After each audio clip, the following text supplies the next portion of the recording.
Eu vou começar o programa de hoje já te avisando, você que está em casa.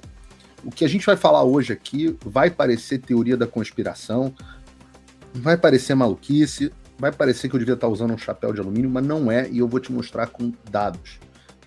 A internet ela era uma promessa da liberdade no início dela, mas ela está se tornando o sonho molhado para os ditadores conseguirem monitorar os passos de todos os seus opositores. Eu digo isso, né? O próprio professor Olavo de Carvalho falava isso.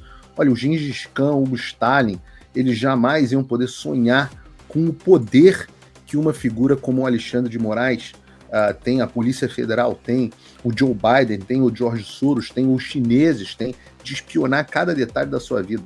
Eles espionam os sites que você visita, quando que você visita, que redes sociais, comentários, tudo que está nas redes. Vocês viram a Polícia Federal pedindo os dados das pessoas que compartilhavam hashtags que o Xandão não gostava. Vocês não sabem, mas quase 40% das pessoas que estão assistindo essa live agora não estão inscritas nos canais. Uma coisa impressionante, porque o YouTube acaba mostrando, a pessoa acha que está inscrito, quando vê não está inscrita. Dá uma olhadinha, vê se você está inscrito, vê se o sininho das notificações está marcado, para você poder saber quando tem programa. Eu não faço tanto programa assim, então não vai receber tanta mensagem. E para você clicar também naquele joinha bonito, né? O famoso like, para o vídeo bombar. E acima de tudo, eu quero muito que você mande esse vídeo, esse programa, para os amigos e para os inimigos, porque afinal tá no ar o Paulo Figueiredo Show. O negócio do like é mais importante do que parece, viu? A gente fica, todo youtuber fica enchendo o saco, né? Like, mas vocês clicam like, dão aquela brum de like, o número aqui, a contagem de pessoas assistindo o vídeo dispara. E com isso você garante a continuidade do meu trabalho, você tem um link para apoiar e um cupom na descrição. Bom, pois bem, vamos ao nosso primeiro assunto, porque o Elon Musk, ele estava quieto, né? E eu tenho dito a vocês que eu espero, vamos ter novidades que envolvem o Elon Musk. Eu não posso falar essas novidades, porque são coisas que estão em discussão. E a última coisa que eu gosto de fazer, vocês já repararam aqui, tem tudo a ver com o que eu estou falando aqui agora, é prometer algo que eu não cumpro. Eu acho que isso é muito ruim. Né? A expectativa e a entrega é que determinam a satisfação. Então, se você tem uma expectativa muito alta, digamos assim, um denominador da equação, não importa o tamanho do seu numerador da sua entrega, que você gera decepção, né? Ou uma satisfação baixa. Então, por isso que eu digo, eu acho que vem coisa aí, mas não posso dizer o quê, porque eu não vou. Agora, quando as coisas estão certas, vocês são os primeiros a saber. E a gente estava vendo que o Elon Musk, ele estava mais quieto um pouco, né, em relação ao assunto Brasil. O cara tem milhões de assuntos para tratar, não dá para ficar, ele não é brasileiro, não dá para ele ficar tratando de Brasil o dia inteiro. Uma das coisas que ele não tinha feito era retirado as restrições do Twitter. Não tinha, ele falou, olha, eu vou retirar, lucro, vão acabar me tirando do Brasil, mas lucro importa menos do que princípios importa mais, etc. Ele nunca disse quando ia cumprir essa promessa, isso seja feita, mas até agora ele não cumpriu. E eu não sou grande fã do Donald Rumsfeld, né? Vocês não lembram, foi secretário de defesa do George Bush, é um cara, diretor da CIA, é um cara com uma história muito grande aqui nos Estados Unidos, mas ele tem uma frase que eu amo e eu uso sempre, porque eu acho que ela é muito verdadeira. Ele diz o seguinte: a fraqueza é provocativa. É, na verdade, uma versão da máxima do Reagan, né, que a gente consegue a paz através da força, ou a máxima romana, né, se vis pacem para bellum, se você quer paz, prepare-se para a guerra. O princípio por trás é o mesmo. Quando a gente diz que a fraqueza é provocativa, é porque ele envia um sinal aos seus potenciais adversários, ou seus concorrentes, ou o que quer que seja, que eles podem agir de forma agressiva com você, com o risco mínimo de consequências sérias, ou que você não vai resistir de forma efetiva. Então, quando uma pessoa, uma entidade, alguma coisa projeta fraqueza, ela está essencialmente comunicando que não tem a capacidade ou a vontade de defender os seus interesses e impor custos àqueles que o tiverem ameaçando ou atacando. Então, essa percepção de falta de força, essa é a determinação, essa falta de força e determinação, ela é um convite para os agressores e os oportunistas tirarem vantagem da situação. Porque eles calculam que a parte mais fraca vai ser incapaz ou não vai estar disposta a montar uma resposta forte. Então, a fraqueza, demonstrar fraqueza, né, a frase do Ramsud, ela continua, a aparência de fraqueza, ela pode ativamente provocar um mau comportamento dos lobos, né, aqueles que buscam explorar as suas vulnerabilidades para o benefício próprio deles. E não tem nada que transmita mais fraqueza do que uma ameaça não concretizada. E eu não sei se a ameaça que o Musk fez vai se concretizar, eu realmente não sei. Não é como se o Musk fosse meu brother de WhatsApp, né? Não é um cara fácil de falar e certamente não é alguém que fique me ligando para ouvir meus conselhos. Alguns, graças a Deus, consegui que fossem ouvidos, outros não, né? Hoje uma assessora dele aqui falou para mim, Paulo, você tinha razão naquele negócio que você falou pra gente lá atrás. Eu falei, geralmente, quando eu falo as coisas é porque eu sei o que eu tô falando. Quando eu não sei, eu fico calado, né? Mas o fato é que você fazer uma ameaça grave e depois ter o seu jurídico fazendo o oposto e você não cumpre essa ameaça, você passa uma imagem de fraco, de fanfarrão. Essa foi a história. Lembra do acabou, porra? E depois não fez nada? A percepção dos ministros do STF, etc, é que o Bolsonaro é uma pessoa fraca por causa disso. Acabou, porra! Caramba, cara, agora falou sério, cara, o que ele vai fazer? Não fez nada, né? Lembra a história de falar que não vou cumprir mais ordens ilegais do Alexandre, não sei o quê, depois cartinha pedindo desculpa, redigida pelo Michel Temer, fazendo acordo com o Alexandre, etc. Isso transmite, independente do mérito em si, prometer uma agressão e não cumprir transmite fraqueza, é sempre uma péssima ideia. Por isso que eu digo para vocês, eu não prometo nada aqui que eu não posso cumprir. Tudo que eu prometi até agora eu cumpri. E eu sou um pobre homem mortal, né? O que eu não sei se eu vou conseguir, eu digo que eu vou tentar. Que eu posso prometer uma postura combativa, né? E eu tenho tentado, e ainda vou tentar muita coisa. Mas ninguém vai dizer, o Paulo é um fanfarrão. Tem muita gente que falou, né? O Paulo falou que ia ter audiência no Congresso, não conseguiu, a esquerda ferrou com ele. Eu falei, não, eu vou cumprir. Fui lá e cumpri. E o que é interessante é que estes caras da esquerda, eles apostam na fanfarronice da direita. Eles apostam nessa fanfarronice. E o Barroso apostou na fanfarronice do Elon Musk. Ele falou, vamos ver, o pessoal fala muito, mas na hora não faz. Né? Vocês lembram dessa declaração do Barroso? Eu passei aqui no Paulo Figueiredo Show. Ele ainda foi além. Ele disse que tinha tido... que tinha encerrado o assunto. Não, acho que esse assunto está superado, porque estava gerando um tremendo mal-estar para o STF. E ele falou, não, esse assunto está encerrado, vamos agora... vamos falar nos autos. Não tem mais por que a gente falar, página virada, não sei o quê. Obviamente eles estavam nas cordas naquele momento com o ultimato. Mas quando ele viu que o ultimato não foi levado adiante, ainda pelo menos, ele se sentiu à vontade para brilhar numa entrevista que foi publicada hoje no Financial Times. Aliás, o Financial Times diz que a entrevista com o Barroso foi uma raridade, uma rara entrevista. O Financial Times, o Barroso é o ministro mais boquiroto de uma Suprema Corte no mundo. Ele é o cara da eleição não se ganha, se toma. Ele é o cara do derrotamos o bolsonarismo. Ele é a maior estrelinha, o cara que mais adora dar discurso. Vai para Davos dar discurso. Já volto a falar sobre isso. Mas a verdade é que essa entrevista do Financial Times, ela não é só o que parece. No seguinte sentido, não é só o Barroso usando o Financial Times para atacar o Musk e aparecer para os amigos dele globalistas. Não é isso. O Financial Times, para quem não sabe, o Financial Times é a publicação número 1 da esquerda globalista. Foi o Financial Times, tem alguém lembrando aqui, o Barroso é o cara do Perdeu Mané, é isso mesmo. Foi o Financial Times que fez a reportagem tirando onda, lembra? Sobre as ameaças do governo Biden aos militares, políticos e os burocratas brasileiros para garantir que o Alexandre não fosse contestado em 2022. Aquela reportagem, né, a discreta campanha dos Estados Unidos para defender as eleições no Brasil, aquela reportagem é do Financial Times.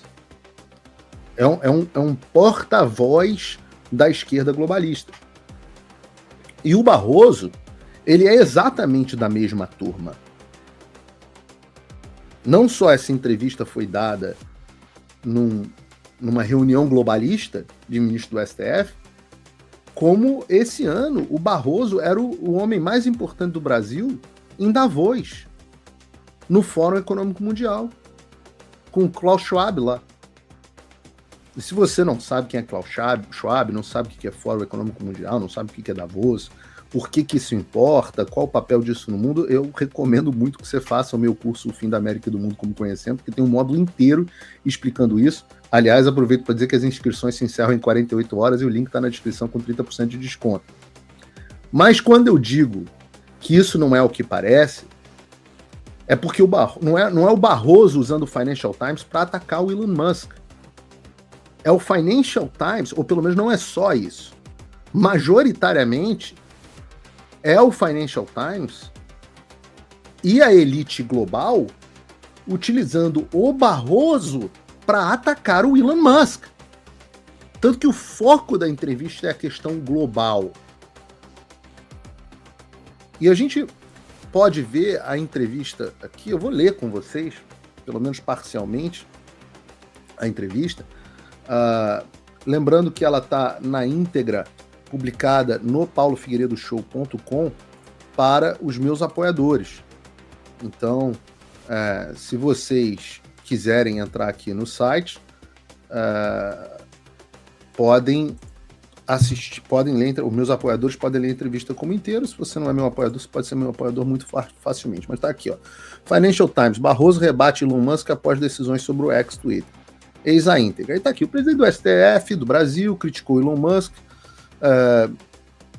depois que o bilionário atacou ordens judiciais direcionando sua plataforma X, ligando Musk a um movimento internacional de extrema direita, que ele chamou de destrutivo e com intenções de destabilizar democracias. Musk, que se declara um absolutista da liberdade de expressão, acusou no mês passado um dos ministros do tribunal, faltou aqui dizer o nome, né, Financial Times, de censura e de trair a Constituição e o povo do Brasil, depois que o juiz exigiu que o ex removesse perfis ligados a grupos de extrema direita. Eu, por exemplo, sou ligado aparentemente a um grupo de extrema direita, segundo o Financial Times. Mas em uma rara entrevista, não tem nada de rara, a rara 89ª entrevista dele nos últimos 6 meses, o atual presidente do STF alertou sobre a crescente maré do populismo autoritário e disse que há claramente uma articulação da extrema direita do mundo e Musk pode ser uma peça disso. Estamos lutando contra inimigos poderosos da democracia, disse o principal juiz ao Financial Times. E algumas pessoas invocam a liberdade de expressão quando, na verdade, estão defendendo um modelo de negócio baseado em engajamento e, infelizmente, ódio, sensacionalismo e teorias da conspiração. Essa maré do populismo autoritário é uma outra coisa que eu explico no curso do Fim da América, que, em resumo aqui, a gente pode explorar mais profundamente. O que aconteceu? Desde meados ali de 2010, principalmente depois da crise de 2008, que foi ali o momento onde o liberalismo internacional, o modelo globalista, né, o globalizador, começou a ruir, as pessoas começaram a perder seus empregos, ver o seu modo de vida se desconectando completamente das elites, viram elites enriquecendo, bancos quebrando e os seus executivos sendo pagos com o dinheiro do contribuinte, todo mundo estava se ferrando, enquanto estavam se dando bem a China e uma elite de empresas e de executivos que estavam se tornando cada vez mais concentrados e cada vez mais íntimos do poder político. As pessoas começaram a ficar putas da vida. No mesmo momento, as redes sociais começaram a se expandir, a mídia perdeu o monopólio dos fatos, houve o rompimento da espiral do silêncio, e as pessoas comuns, que são as pessoas que têm, como você que deve estar me acompanhando em casa, que tem uma vida completamente diferente da vida do Barroso, todos nós começamos a ficar pé da vida e começamos a nos revoltar. E aí você tem o movimento nacional populista, onde as pessoas falam, não, peraí, eu não faço parte da aldeia global porra nenhuma, eu tenho a minha nação. O Brasil é diferente do Equador, o Brasil é diferente da Espanha. Eu tenho meus modos, a minha cultura, a minha forma de viver, eu quero determinar as minhas regras com os meus representantes eleitos. E eu não quero que os empresários decidam, que a ONU determine o que meu filho vai aprender na escola. Eu não quero que um grupo de empresários concentre todas as riquezas, como Jeff Bezos hoje, dono de jornal, concentra 50% do varejo no mundo. Eu não quero isso. Eu não quero a Disney controlando 40% das bilheterias dos Estados Unidos. As pessoas começaram a ficar putas. Como é que elas manifestaram isso? Através do movimento nacional populista. Teve a eleição do Trump, teve a eleição do Bolsonaro, teve o Brexit, teve a eleição do Macron do Macri na Argentina. O Macron, lembrei até agora como é o nome do maluquinho? Danones. A eleição do Macri na Argentina. Você começou a ter pessoas, candidatos anti-governo, anti-establishment, sendo eleitos com cada vez maior frequência. Esse é o movimento que ele chama de populista. Né? E isso foi uma ameaça danada. Para os caras que estavam acostumados a olhar para essas pessoas com um enorme desprezo, que é como as elites olham para o povo, um enorme desprezo, como se as pessoas fossem idiotas, e enquanto esse Beautiful People se reúne. Aliás, onde é que estava o Barroso? Falando do Rio de Janeiro, à margem do J20, uma cúpula dos presidentes das Supremas Cortes do G20. Lá o Barroso disse que o movimento de extrema-direita está tentando criar problema que não existe. Não existe, com alegações de censura. Alegações de censura, o problema é que não existe. Então eu sou uma ilusão para vocês. Eu não sou eu, tá, Barroso? Eu não sou eu, as pessoas não estão me vendo censurados. As minhas contas bancárias, na verdade, não estão bloqueadas, na verdade. Meu passaporte, deixa de ser mentiroso. Porque não é nem mentira, é gaslighting. Gaslighting, eu falo isso, eu lembrei ontem numa live que eu fiz com o pessoal do Radar da Mídia. Está disponível no canal, para quem não me viu, com Ítalo Horizonte, seu Sepúlveda, no momento saudoso. Gaslighting é baseado numa peça e num filme, onde o marido mexia na iluminação, né, que na época era gás, um filme bem antigo, dos anos 30, se eu não me engano, 20, 30, e ele ficava falando para ela, não, a luz está apagada. Não, e a mulher, não, mas eu tô vendo a luz acesa. Não, você deixou a luz acesa, e na verdade estava apagada. E o nome desse fenômeno é gaslighting. Quando a pessoa tenta te convencer que o que você está vendo não é a realidade. Não importa que você está vendo o cara da NTT no Rio Grande do Sul bloqueando o caminhão. Vem a Daniela Lima e fala, não, isso é fake news, isso não está acontecendo não. Mas eu tô vendo, tá aqui, tem um reportagem. Não está acontecendo, você é um extremista. E aí a pessoa entra num verdadeiro estado de loucura. Aqui, os comentários de Musk foram aproveitados pela direita brasileira, incluindo apoiadores do Jair Bolsonaro, que adotaram o chefe como figura talismânica. Não significa nada esse troço. Após o ministro do STF, Alexandre de Moraes, ordenar a X bloqueasse várias contas no mês passado, sem especificar os motivos da ordem, Musk respondeu que o ministro era um ditador e postou imagens zombando dele online. Musk inicialmente disse que a plataforma não cumpriria as ordens judiciais, argumentando que violavam as leis brasileiras. Isso é um problema. O X posteriormente mudou de curso e concordou em cumprir, mas está recorrendo à decisão do tribunal. Já tem mais de 100 recursos e o STF não olha os recursos. As ameaças iniciais de Musk não cumprir levaram Moraes a incluir o bilionário em uma investigação de longa data sobre as atividades das chamadas milícias digitais. Nos últimos anos, o STF, Quero partir para as frases do Barroso aqui, ó. Como evidência dos riscos para a democracia... vamos lá, não, isso aqui, ó. Nos últimos anos, o Supremo Tribunal Federal tem se esforçado para combater os movimentos de extrema-direita. Olha que loucura. Um tribunal se esforçando para combater um grupo político, um grupo, uma vertente de pensamento político legítimo dentro da sociedade, seja lá o que eles chamarem de extrema-direita, focando-se em ordenar que as plataformas de mídias sociais removam, abre aspas aqui, minhas, desinformação e contas consideradas incitadoras de violência ou ações contra o Estado Democrático. Isso, no entanto, deu origem a alegações de exagero judicial e de censura, especialmente porque aqueles que têm suas contas removidas têm pouco ou às vezes nenhum meio de apelar contra a decisão. Não é pouco nenhum, não tem absolutamente nenhum. Como evidência dos riscos para a democracia, o Barroso apontou para uma recente investigação da Polícia Federal que alega que o Bolsonaro e vários militares desenvolveram planos para dar um golpe em 2022. O suposto complô fracassou e o Bolsonaro nega qualquer regularidade. O complô louco que nunca aconteceu. O Barroso também destacou os tumultos em Brasília em janeiro. Claro, você lembra? Por que eu entrei no ar para dizer que o 8 de janeiro era a maior imbecilidade? Por que eu dei uma entrevista chamando as pessoas de estúpidas que estavam no 8 de janeiro? Por que eu disse que era o maior sonho molhado do Alexandre de Moraes e Barroso e companhia? Porque eu tinha absoluta certeza que isso ia ser o incêndio do hashtag alemão do Alexandre e da esquerda, desse grupo. Ele diz aqui, as pessoas pensam que exageramos. As pessoas que pensam que milhares de apoiadores de Bolsonaro invadiram e vandalizaram o Congresso, o STF, muitos dos manifestantes exigiram que os militares interviessem para reverter a situação, babá. Abre aspas, o Barroso. As pessoas que pensam que exageramos precisam saber que esse tipo de força que tivemos que combater. Estamos falando de pessoas que prepararam um golpe de Estado. Estamos falando de pessoas que invadiram as instituições do Brasil com fúria.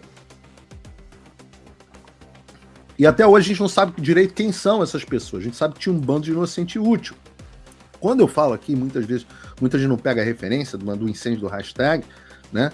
É que em 1933, em Berlim, na Alemanha, você tinha um prédio do parlamento alemão que foi misteriosamente incendiado.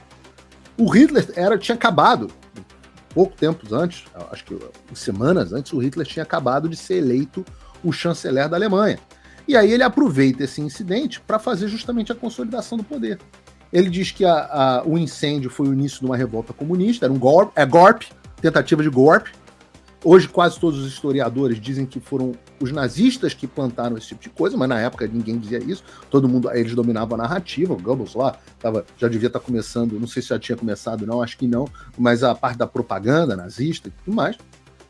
E o Hitler convenceu na época o presidente que assinou um decreto do incêndio do hashtag. E aí, naquele momento, houve uma suspensão dos direitos civis, a prisão dos opositores políticos, todo mundo sem julgamento, a Alemanha entrou numa lei marcial. Se isso está soando muito familiar com 8 de janeiro para você, é isso mesmo.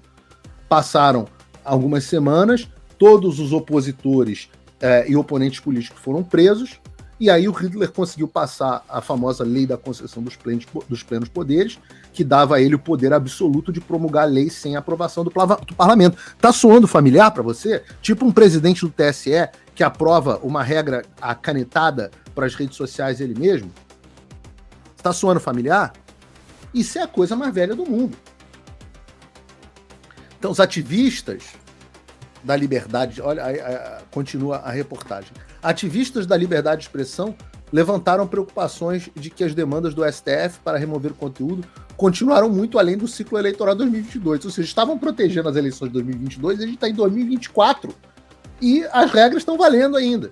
Fernando, aí um mérito aqui, eu sempre falo mal dos jornais, mas aqui pelo menos tem um mérito nessa reportagem do Financial Times. Eles dão pelo menos uma versão de um especialista, um professor que é contra esse negócio. Por parte, ele diz assim, Fernando Schuller, professor de ciência política do INSPER em São Paulo, que tem sido crítico do STF, disse: foi criada uma ideia pelo tribunal de que cabe a eles defender a democracia. O erro é a suposição de que para defender a democracia você deve permitir ou tolerar a violação de direitos constitucionais fundamentais. Perfeito. Barroso admitiu que é difícil saber onde traçar a linha de liberdade de expressão e democracia, dizendo que sempre dependerá dos riscos que você está correndo. Ou seja, eles criam os riscos. Hoje está uma entrevista no jornal,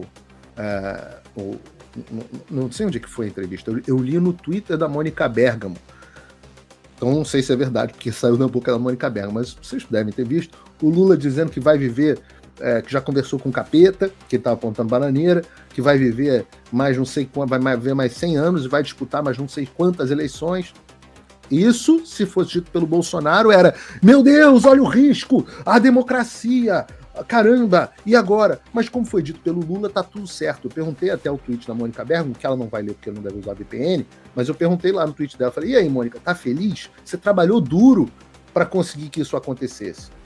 Então o Lula não é uma ameaça para a democracia. Mas o Bolsonaro, que se quer dizer que ia disputar a reeleição, e não devia ter disputado mesmo, esse não era.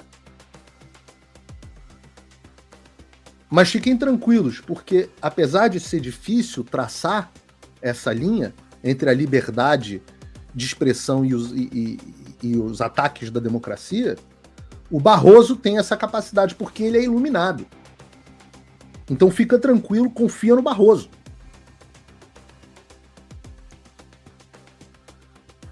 Mas ele diz que a incitação à violência contra o Estado é inaceitável. Você pode criticar o Supremo Tribunal Federal e dizer que não gosta dele. Você pode até dizer algo pior. Não pode, não. Mas algo que você não pode dizer é vamos invadir os prédios e remover essas pessoas. Há uma linha clara entre essas duas coisas. Pô, imagina, o seu picareta. Imagina se eu ia dizer uma coisa dessas. A sua corte tomou as minhas redes sociais, cancelou meu passaporte, eu tô censurado e eu nunca falei para ninguém invadir prédio público. Pelo contrário, quando as pessoas começaram a invadir o prédio público, eu fui o primeiro a entrar no ar, a contragosto da audiência, para dizer, vocês são estúpidos, saiam daí, vocês estão cumprindo justamente o que esses caras querem. Esse é o incêndio do hashtag deles.